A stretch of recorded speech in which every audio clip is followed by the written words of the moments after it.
Battle to the heavens की पिछले episode में हमने देखा था मुगु ने अपना 4 कलर टियर 8 पिल फॉर्म कर लिया था, जिससे कि वो अभी तक का सबसे हाईएस्ट पिल हो गया था। पर तब xiaoyan मास्टर यालाओ की एक सीक्रेट टेक्निक को याद करता है, स्पिरिचुअल इनहेंसमेंट टेक्निक, और इस टेक्निक का इस्तेमाल करते हुए xiaoyan अपने ट्राई कलर बने हुए 8 ईयर के पिल की क्वालिटीज को और ज्यादा बढ़ाता है और उसका पिल 5 कलर्स फॉर्म करता है। अब आगे तो एपिसोड बिल्कुल इसी सीन से स्टार्ट होती है। 5 कलर पिल के फॉर्मेशन को देखकर सभी लोग यहाँ हैरान रह गए थे। यहाँ ये चीज इन लोगों के लिए एक चमत्कार के जैसा था। साओजिंग, जो कि अभी तक की पिल टावर की सबसे ज्यादा जीनियस लड़की थी, उसकी आंखों में भी अब xiaoyan के लिए बहुत ज्यादा इज्जत बढ़ गई थी और वो xiaoyan को बस देखे जा रही थी। तब xiaoyan भी आसमान में 5 कलर के थंडर क्लाउड्स को देखता है और एक राहत की सांस लेता है। आखिरकार xiaoyan कामयाब हुआ। पर दोस्तों, ये जो खतरनाक स्पिरिचुअल इनहेंसमेंट टेक्निक को xiaoyan ने इस्तेमाल करा है, उसकी वजह से xiaoyan की काफी सारी स्पिरिचुअल स्ट्रेंथ खत्म हो गई है और वो काफी ज्यादा थका हुआ लग रहा है। पर इन सब के बीच हम लोगों को ओल्ड मुगु को दिखाया जाता है, जिसका चेहरा गुस्से से हरा हो गया है। वो गुर्राते हुए गुस्से से xiaoyan की ओर देखता है, लंबी लंबी सांस लेने लगता है और अपने एनर्जी को एक्टिवेट करके xiaoyan के लिए एक किलिंग इंटेंट दिखाता है। पर तभी उसके दिमाग में ख्याल आता है कि वो कहाँ पे खड़ा है। इस वक्त इस जगह पर स्वान कोंग जी है। अगर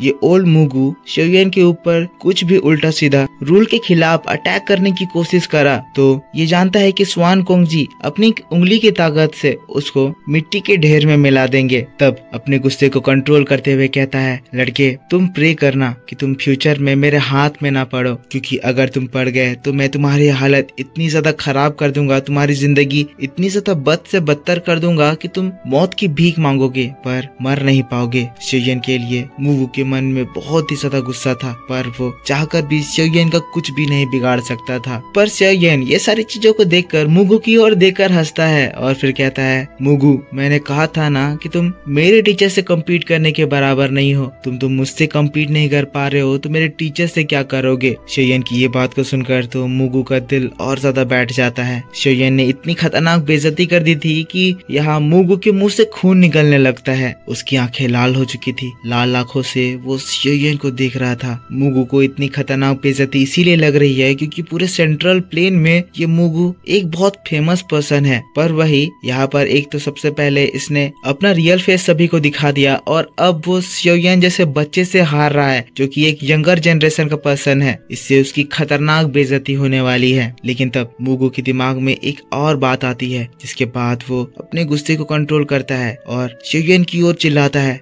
कहता है, xiaoyan तुम्हें लग रहा है कि तुम सक्सेसफुल हो गए। लड़के इतनी जल्दी खुश मत हो, पिल गैदरिंग अभी तक खत्म नहीं हुआ है और जैसा कि तुम्हारी स्ट्रेंथ है, तुम इस 5 कलर पिल लाइटनिंग को बस अपने सपने में ही कंट्रोल कर पाओगे। मुगु जोर जोर से हंसने लगता है। इसकी बात भी सच ही है, क्योंकि एक तो टियर 8 का पिल ही काफी ज्यादा रेयर होता है और उस टियर 8 के पिल में 5 कलर लाइटनिंग फॉर्म होना ये तो और ज्यादा रेयर बात है। और ये रेयर बात इसीलिए है क्योंकि ये बार बार नहीं होता है, क्योंकि जब ये होता है तो इसको बनाने वाला कोई दाओजोंग का पर्सन नहीं होता है, बल्कि एक स्ट्रॉन्ग दाओजुन ही इस तरह की चीजें फॉर्म कर पाते हैं। और नॉर्मल लेवल के दाओजुन के लिए भी एक 5 कलर की लाइटनिंग को रिसीव करना बहुत ही ज्यादा डेंजरस होता है। वही xiaoyan तो अभी दाओजोंग के 5 स्टार लेवल पर ही है। भले ही xiaoyan के पास काफी सारे टैक्टिक्स हैं, पर यहाँ ये बात पिल लाइटनिंग की हो रही है और इस पिल लाइटनिंग को रिसीव करना xiaoyan के बस की भी बात नहीं है। और अगर ऐसा करते हुए xiaoyan फेल हो जाता है तो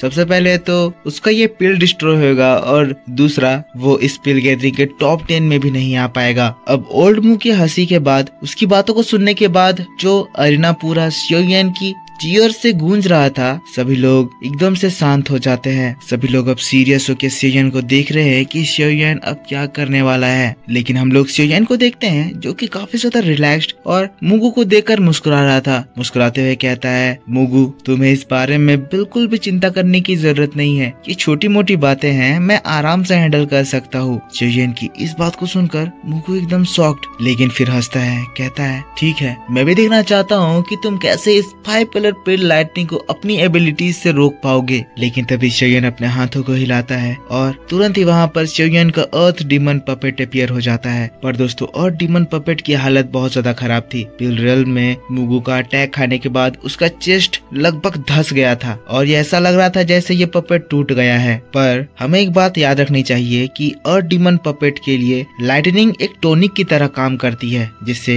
उसकी पावर्स बढ़ती है। और तभी सभी लोगों की नजर शोयन के अर्थ डीमन पपेट पर जाता है। मुगु तो अर्थ डीमन पपेट को देखकर हंस देता है, कहता है तुम्हें लगता है कि तुम्हारा ये पपेट जो कि शायद दाओजोंग के 9 स्टार लेवल पर होगा वो इस खतरनाक पिल लाइटनिंग को रोक देगा, वो भी इस कंडीशन में। शोयन लगता है तुम सिचुएशन को समझ नहीं रहे हो या तो फिर यहाँ पर कुछ भी कर रहे हो। बच्चे ये पिल लाइटनिंग है, ये तुक्केबाजी का खेल नहीं है। ऑडियंस भी शोयन के अर्थ डीमन पपेट को देखकर निराश हो गए थे, क्योंकि एक दाओजोंग लेवल का अर्थ डीमन पपेट पिल लाइटनिंग को रोकने के लिए काफी नहीं है। लेकिन शोयन उसकी बातों को इग्नोर करता है और डीमन पपेट के कंधों पे हाथ रखता है और फिर कहता है इस बार मैं तुम्हारे ऊपर रिलाई करता हूँ। तभी आसमान में एक जोरदार लाइटनिंग फॉर्म होती है और लाइटनिंग सीधा पिल गैदरिंग के एरिना की ओर बढ़ने लगती है। तभी शोयन कहता है जाओ, और वैसे ही जमीन पर एक धम की आवाज आती है। अर्थ डीमन पपेट तेजी से उस लाइटनिंग के पास जाता है और उस लाइटनिंग से एकदम से टकरा जाता है। एक जोरदार धमाके की आवाज आती है। सभी लोग सोचते हैं कि अर्थ डीमन पपेट गया, लेकिन तब हम लोग शोयन की हंसी देखते हैं और तब अर्थ डीमन पपेट पे सभी की नजर जाती है, जहां अर्थ डीमन पपेट थंडरबोल्ट की स्ट्रेंथ को टोटली एब्जॉर्ब करने लगता है। ओल्ड मुगु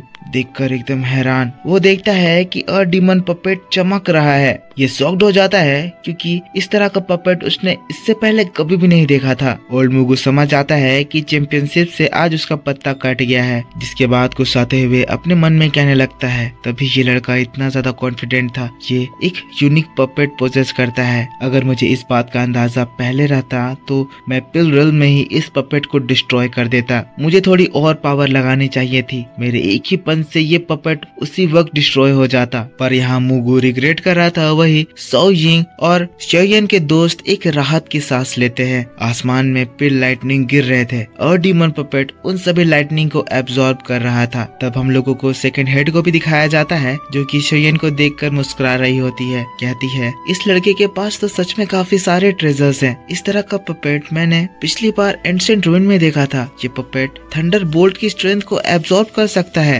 एंशिएंट रूइन का वो पपेट उस वक्त फाइट के बीच में डिस्ट्रॉय हो गया था, पर इस लड़के के पास इस तरह का यूनिक पपेट आ गया है। ये बात सच में कमाल की है। तब थर्ड हेड कहता है इस बात से तो उस ओल्ड मुगु का मुंह ही बन गया होगा, देखो ना वो कैसे डिप्रेस फील कर रहा है। स्वान कोंगजी भी मुस्कुराते हुए हाँ में सिर हिलाते हैं, एक चैन की सांस लेते हैं और शोयन की ओर देखते हैं। कहते हैं इस बार हमारा पिल टावर वाकई में इस लड़के को एक फेवर ओ करता है। हम लोग शोयन को देखते हैं जो कि हीरो की तरह अपने स्टोन प्लेटफॉर्म में खड़ा है और डीमन पपेट को देख रहा है, जो कि पिल लाइटनिंग को एब्जॉर्ब करके और भी ज्यादा ब्राइटर और ग्लो हो रहा है। शोयन इसको ध्यान से देख रहा है क्योंकि इतने सारे लाइटनिंग को एब्जॉर्ब करने के बाद शायद अर्थ डीमन पपेट अब इवोल्व हो सकता है। ये अर्थ डीमन पपेट इवोल्व होकर स्काई डीमन पपेट बन जाएगा और जब ये स्काई डीमन पपेट बनेगा तब इसकी स्ट्रेंथ दाओजोंग लेवल पर पहुंच जाएगी और इसके बाद शोयन और भी ज्यादा स्ट्रॉन्ग कहलाएगा। पर दोस्तों फिर हम लोग आसमान में देखते हैं थोड़ी देर और लाइटनिंग होती है और फिर लाइटनिंग सारी बंद हो जाती है। वैसे तो अर्थ डीमन पपेट का पूरा बॉडी ऑलमोस्ट गोल्ड कलर में हो गया था, पर अभी तक वो इवोल्व नहीं करा था और जैसे ही वो इवोल्व करता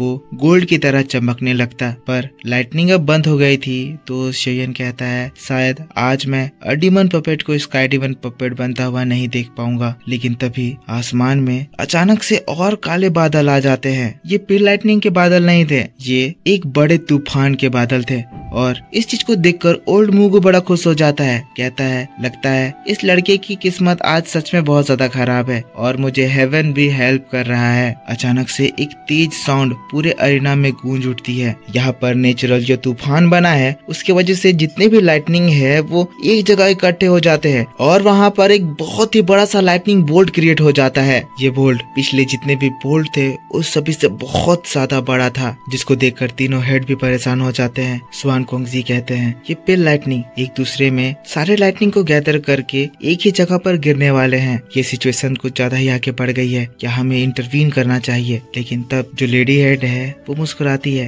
कहती है हमें रुकना चाहिए। ये लिटिल फेलो ये देखकर वरीड नहीं लग रहा है और तब वो खतरनाक लाइटनिंग जमीन की ओर गिरने लगती है। तभी अर्थ डीमन पपेट उस लाइटनिंग से जाकर टकराता है और तब जोर की धमाके की आवाज सुनाई देती है। ये धमाका देखकर स्वान कोंग जी के भी मुंह खुले रह जाते हैं और अर्थ डीमन पपेट की बॉडी जोर जोर से ग्लो होने लगती है। शोयन एक्साइटेड होकर देखता है, कहता है बस कुछ देर और लगभग आधे घंटे तक लाइटनिंग गिरती है और earth demon puppet finally sky demon puppet में ट्रांसफॉर्म हो जाता है। और इसी बात के साथ बैटल टू द हेवंस का ये वीडियो इस जगह खत्म हो जाता है। तो दोस्तों आई होप आपको ये वीडियो जरूर पसंद आया होगा। अगर वीडियो पसंद आया है तो इसके ऊपर एक लाइक कर देना, कमेंट करके जरूर बताना कि वीडियो कैसा लगा और मैं आपके लिए इसका नेक्स्ट पार्ट कल शाम मेरे इसी चैनल ओताकू सेनपाई 2 में लेकर आऊंगा। तो अगर ये वीडियो आप किसी और चैनल पर देख रहे हैं तो उस चैनल को अनसब्सक्राइब करके तुरंत भाग जाइए और इस वीडियो पे सपोर्ट दिखाइए ताकि मुझे नेक्स्ट वीडियो बनाने में मोटिवेशन मिले। तो मैं मिलता हूँ आपसे नेक्स्ट वीडियो में, तब तक के लिए take care, bye bye and thanks for watching.